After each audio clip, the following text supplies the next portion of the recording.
అటు ఆదిలాబాద్ రూరల్ మండలం పరిధిలోని న్యూ రామాపూర్లో జరిగిన ఖానాపూర్ ఎమ్మెల్యే వెడ్మ బొజ్జు సోదరి వివాహ వేడుకకు కాంగ్రెస్ పార్టీ అసెంబ్లీ ఇన్ఛార్జ్ కంది శ్రీనివాసరెడ్డి హాజరయ్యారు.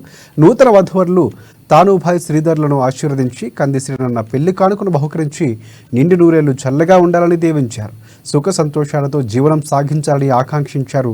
బంధుమిత్రులు ఆప్యాయంగా పలకరించారు కంది శ్రీనివాసరెడ్డి. పలువురు ఈ సందర్భంగా ఆయనతో ఫోటోలు దిగి తమ అభిమానాన్ని చాటుకున్నారు. కేఎస్ఆర్ వెంట డీసీసీబీ చైర్మన్ అడ్డి భోజారెడ్డి, మాజీ ZPTC Konda Gangadhar, municipal vice chairman Zaheer Ranjani, Congress party senior నాయకులు గిమ్మ సంతోష్రావు, డి శ్రీలేఖ, ఆదివాసీ కౌన్సిలర్ జాఫర్ అహ్మద్, నాయకులు డేరా కృష్ణారెడ్డి, ఖయ్యూం విఠల్ రెడ్డి, రాకేష్, దుర్గం నారాయణరావు, రాజారెడ్డి తదితరులు పాల్గొన్నారు.